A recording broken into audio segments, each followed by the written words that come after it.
In the early spring of 1897, a work crew hired to repair storm drainage beneath the east service wing of Monticello broke through a section of packed clay and found a passage that was not on any drawing Thomas Jefferson ever made public. The crew consisted of 6 men.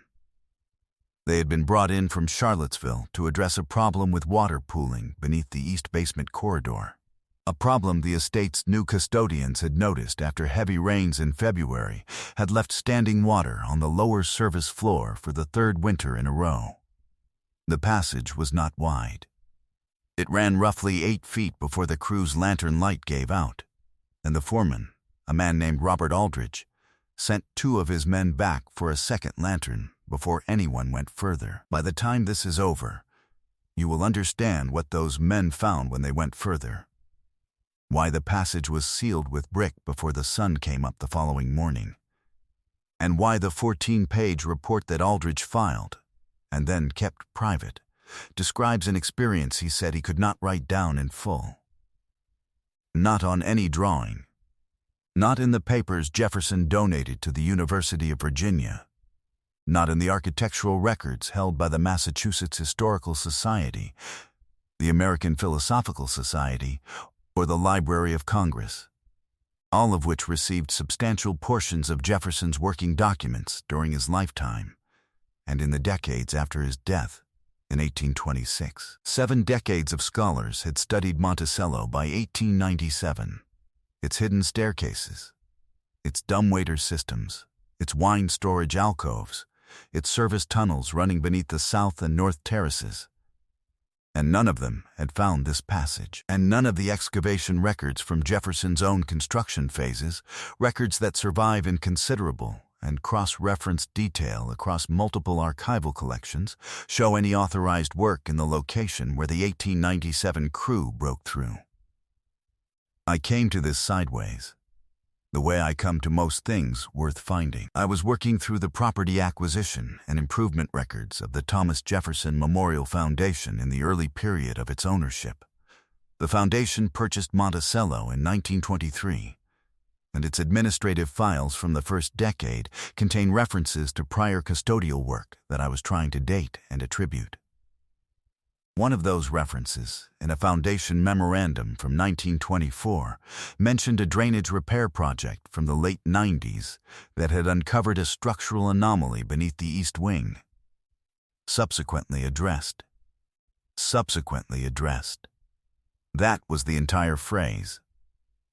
No further description, no reference to any report, no date beyond the late 90s. No name attached. I spent 4 months trying to find what the phrase referred to before a researcher at the Albemarle County Historical Society pointed me toward a collection of papers deposited there in 1962 by the family of a Charlottesville contractor. A collection that, as far as I have been able to establish, no one had systematically reviewed since it was catalogued in the mid-1960s. Robert Aldrich's foreman's report was in that collection. 14 handwritten pages, folded inside a ledger cover, identified on the outside only by a date, April 1897, and the word private written in pencil above the date. And what the passage contained, and what Aldrich concluded about how old it was and why it had been sealed the way it had, is not what anyone who has spent serious time studying Jefferson's Monticello would expect to find there.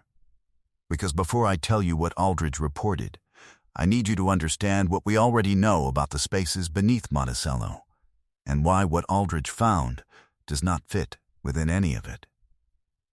Jefferson was a meticulous architect. He kept notes in a way that most men of his era did not sketches, but working drawings with dimensions, annotations, revision dates, and notes on materials. He revised his plans across 4 distinct construction campaigns between 1769 and 1809, and those drawings survive in sufficient completeness that architectural historians have been able to produce detailed reconstructions of every phase of the building's development.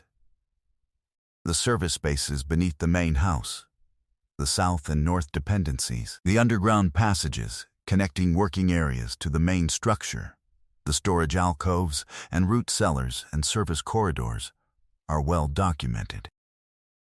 Jefferson designed them with specific purposes in mind and recorded those purposes in correspondence and in his farm book, which he maintained from 1774 until the final years of his life.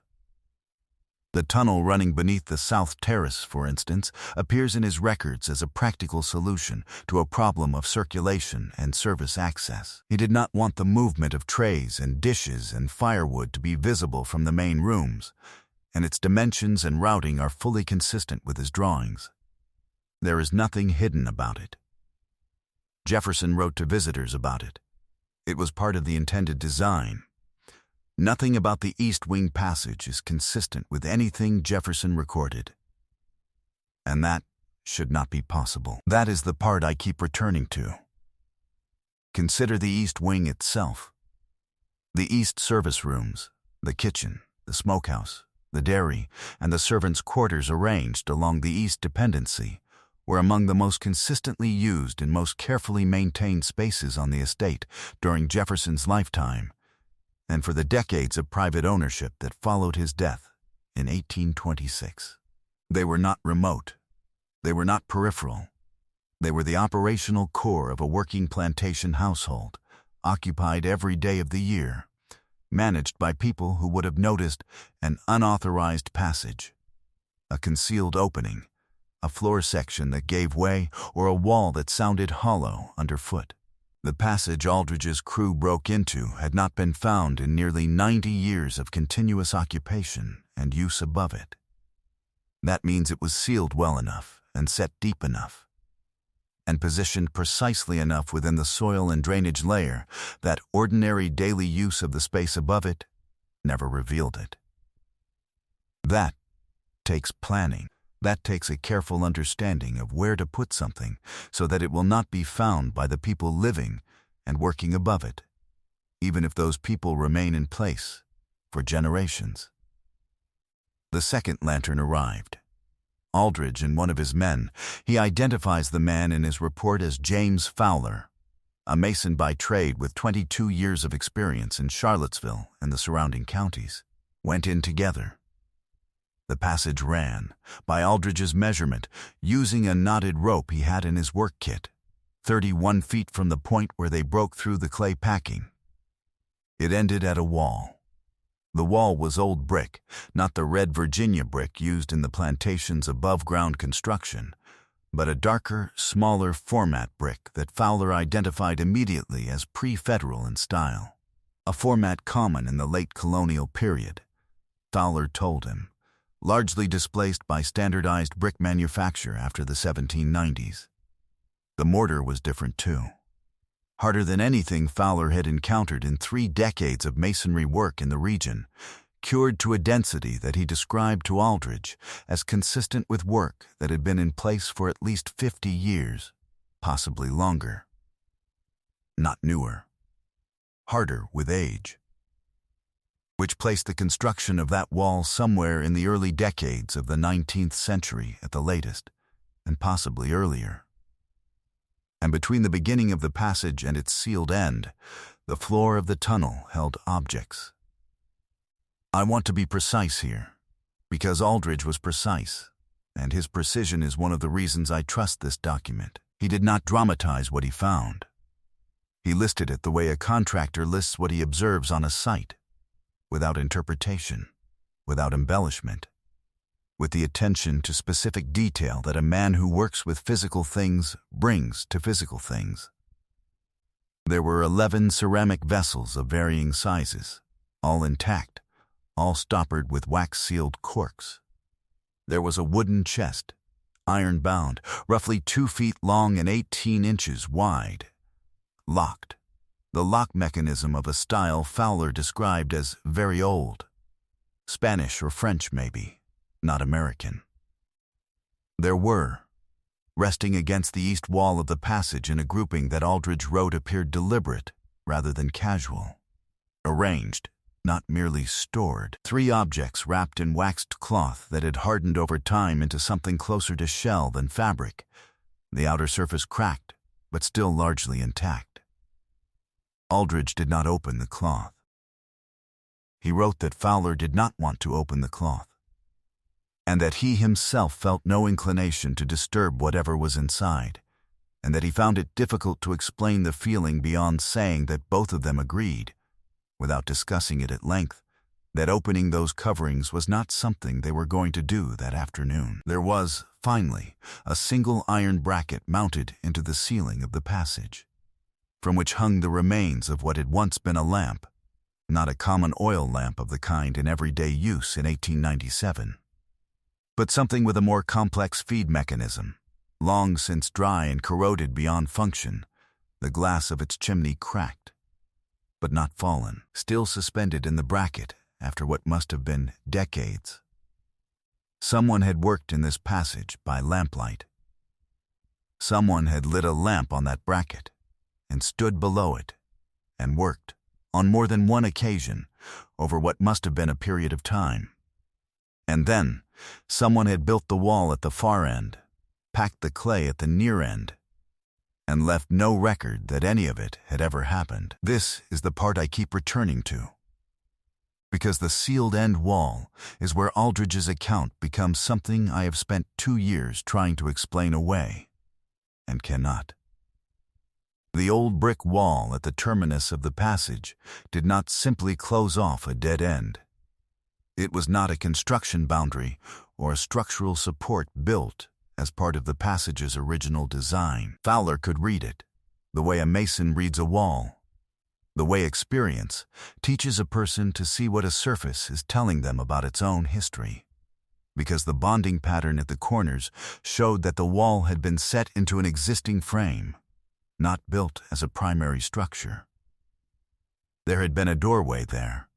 Someone had bricked it closed, and the door that the brickwork replaced had opened, by Aldridge's estimation of the axis and his measurement of the frame shadow visible in the mortar at the corners, into a space that ran further than the 31 feet of passage he was standing in, a space that continued beyond the bricked wall in a direction that, by his compass reading, ran not toward any existing structure at Monticello, but away from the main house, toward the slope of the mountain's east face, away from the house, downhill, into the mountain. The estate administrators received Aldridge's preliminary verbal report on the evening of the day the passage was found. The record of that evening is sparse. There is a single entry in the estate's administrative journal, a document held at the Albert and Shirley Small Special Collections Library at the University of Virginia, in a collection that has been accessible to researchers since 1987, that reads, in the handwriting of the estate's then manager, a man named William Wheeler, drainage work, East Wing, discovery reported. Crew returned, passage to be closed. No description of what was discovered. No indication that Wheeler went down to look. No indication that anyone beyond the crew members themselves saw the interior of the passage before it was closed. The passage was closed that night. Brick, mortared flush, new clay packed above it, and the drainage work that had started the whole thing was completed in a way that routed the problem water around the area, rather than through it. Aldridge's full 14-page report was never delivered to the estate. He wrote a summary, 2 pages, which he did deliver, and kept the detailed account. It passed, at his death in 1924, to his son, a hardware merchant in Staunton. His son passed it at his own death to a daughter, who deposited the entire family archive with the Albemarle County Historical Society in 1962, without any particular note of what it contained. The collection sat catalogued but unremarked for 60 years. I found it because I had been searching for the name Aldridge in connection with a different project, a survey of construction contractors working in Albemarle County between 1880 and 1910, and an automated catalog search returned his name in a document list I almost did not open, because the collection description gave no indication that Monticello was involved in any way. The question is not whether Aldridge was telling the truth. A foreman's report written for private retention, addressed to no one, kept within a family for 65 years before any outside researcher encountered it, is not the profile of a fabrication intended for public effect. It is the profile of a man who found something he could not fully explain, wrote it down carefully because he was a careful man, decided that the people who owned the mountain did not need to know exactly what he had seen, and put the account away in a place where it would keep. The question is what the passage was, and who built it, and what was in the room beyond the wall that someone had sealed from the inside. Because that is what Fowler established, and what Aldrich put in his report with the specificity of a mason who trusted what his eyes told him. The end wall was bricked from inside the passage. The mortar finishing was on the passage side. The tool marks, where visible at the edges of the older brick, ran inward. Whoever built that wall was standing in the passage when they built it. They bricked themselves out of whatever was beyond, and then they walked back through the 31 feet of tunnel and packed the clay entry closed behind them. They sealed it from within, and then sealed the entry from without. Both ends, independently, because a letter in Jefferson's own hand, which I will come to in a moment, specifies exactly that. 2 independent means of sealing.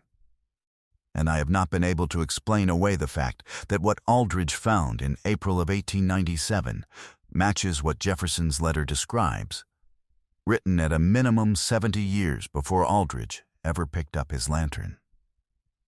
There is a document in the collection of the Massachusetts Historical Society, part of the Jefferson papers acquired from family descendants in 1898, the year after the passage was found, that I came to only after I had already read Aldrich's report and was trying to understand whether any Jefferson document could be read as acknowledging the passage's existence. The document is a letter, undated, in Jefferson's hand, addressed to no one by name. It begins, "The room beneath the eastern face is not to be described in any document that will leave this property." The letter is 9 sentences long.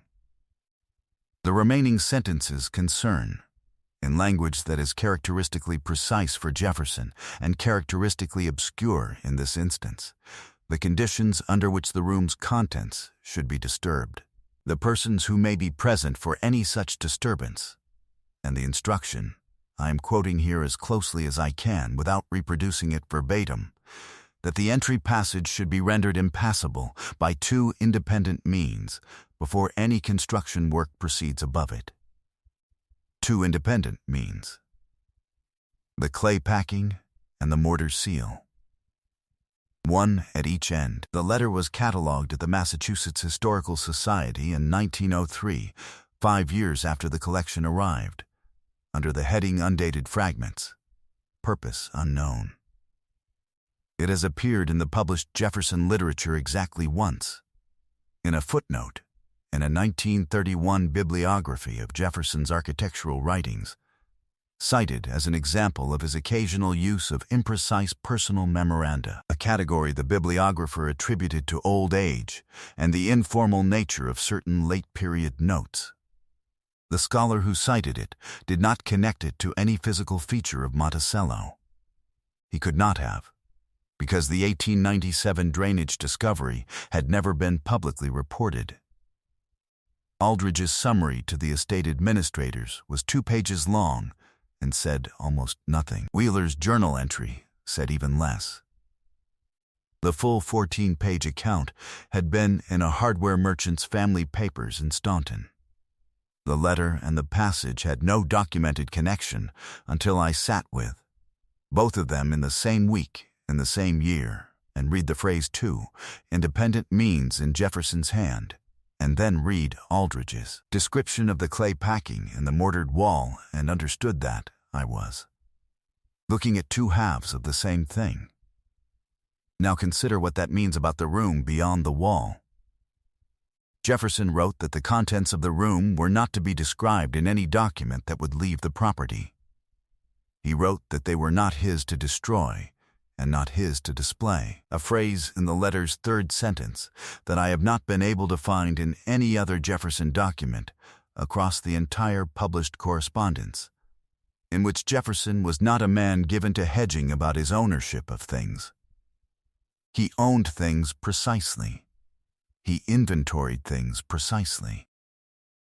The farm book, the garden book, the architectural memoranda, the correspondence logs.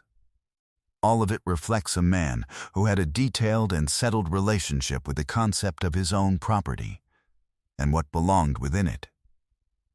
The phrase "not mine to destroy and not mine to display" is not how Jefferson talked about things he owned outright. It is the language of trusteeship. Something in that room had come to him under terms that restricted what he could do with it. Someone had trusted him with it, or he had acquired it under conditions he understood to place obligations on him that outlasted his own convenience and outlasted his own life. He was a man who had corresponded, across the full span of his public career, with naturalists, instrument makers, diplomats, classical scholars, Enlightenment philosophers, and the networks of learned exchange that moved through Paris and London and Edinburgh and Philadelphia in the late 18th century. Materials moved through those networks, objects, manuscripts, specimens, instruments, documents, that did not belong cleanly to any single person, that were held by individuals on behalf of something larger than themselves, passed from one custodian to the next according to the terms of trust rather than the terms of sale. Jefferson sat at the center of more of those networks than almost any other American of his era. Something arrived at Monticello through one of those channels that he could not, in good conscience, treat as simply his to manage. He could not fulfill the obligation. He could not find the right inheritor, or the right institution, or the right moment in a life that was, by his final decade, defined by financial crisis and the relentless pressure of debt so severe that Monticello itself was sold within months of his death. And so he did what he could do. He put it somewhere that would outlast the immediate crisis, sealed it by two independent means, wrote a letter of instruction addressed to no one, and left it for a day that did not come in his lifetime, and has not come since. The room has not been opened, as far as any public record shows, since whoever built that wall stood in the passage and bricked themselves out of it. Aldrich's crew found the entry in 1897 and did not reach the wall at the far end. The estate closed the entry the same night. The Thomas Jefferson Memorial Foundation's architectural survey in 1924 showed no anomaly in the East Wing basement. The passage was not in the survey. The 1897 work had been thorough enough. This was not an isolated practice. The concealment of specific materials beneath or within significant properties, materials that their holders could not destroy and could not publicly account for, appears in the estate records and correspondence of the late 18th and early 19th centuries, with enough consistency to constitute something close to a recognized convention among men of Jefferson's class and correspondence. Network, not a conspiracy, a practice. The difference matters. A conspiracy requires coordination and intent to deceive. A practice requires only a shared understanding among people who move in the same intellectual circles and receive materials through the same channels of learned exchange, that certain things are held rather than owned, stored rather than displayed, and passed rather than sold. The American Philosophical Society, founded in 1743, and the primary learned institution in North America during Jefferson's active life, received materials from its members under conditions of restricted access that were not always reflected in public cataloging.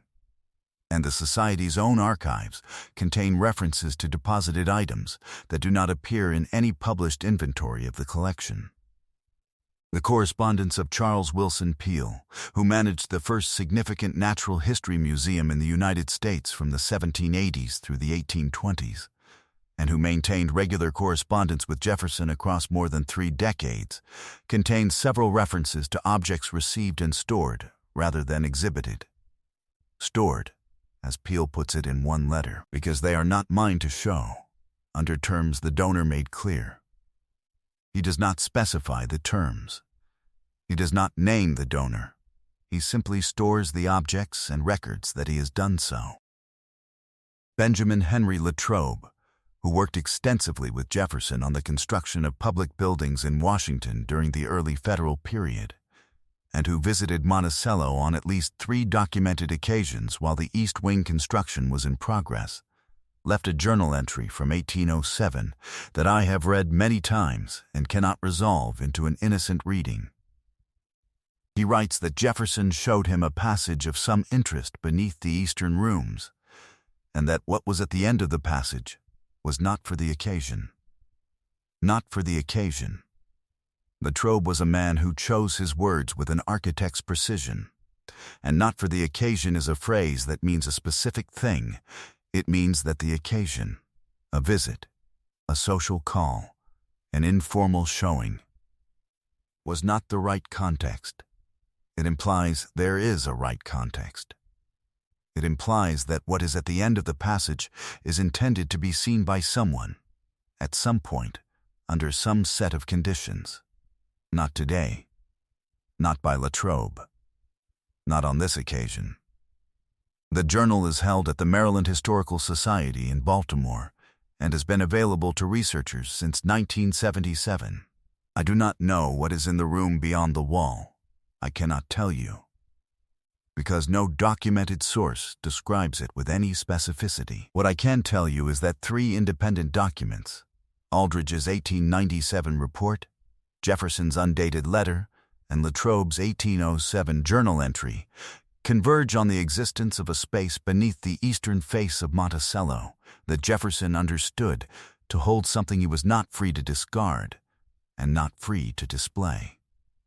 Something that existed on the estate at least as early as 1807, that was still present and sealed when Aldrich's crew broke through the clay in 1897, and that has not been publicly documented since. The letter at the Massachusetts Historical Society is in a published finding aid. Anyone can request it. The Latrobe Journal at the Maryland Historical Society has been open to researchers for nearly 50 years. The Aldrich collection at the Albemarle County Historical Society is catalogued, accessible, never flagged. 3 documents, 3 separate institutions, a connection that requires only the knowledge that all 3 exist and the time to sit with them together. If you know a researcher who works on the material history of early American estates, or on Jefferson specifically, or on the architectural history of Monticello, share this with them. Not because I am asking anyone to dig, but because what is in the published record, taken together, points to something that deserves a serious answer. And the people most qualified to provide that answer are the people who already have access to the archives that hold the relevant materials. What we lost in the handling of this, in the bricking of the passage in 1897, and the sparse journal entry and the report filed away in a family collection for 6 decades, is the continuity of custodianship that Jefferson was trying to preserve. He knew he could not be the last person to hold the responsibility. He wrote the letter because he expected someone to read it in time, to understand what he had been trusted with, to find the right next holder. No one read it in time.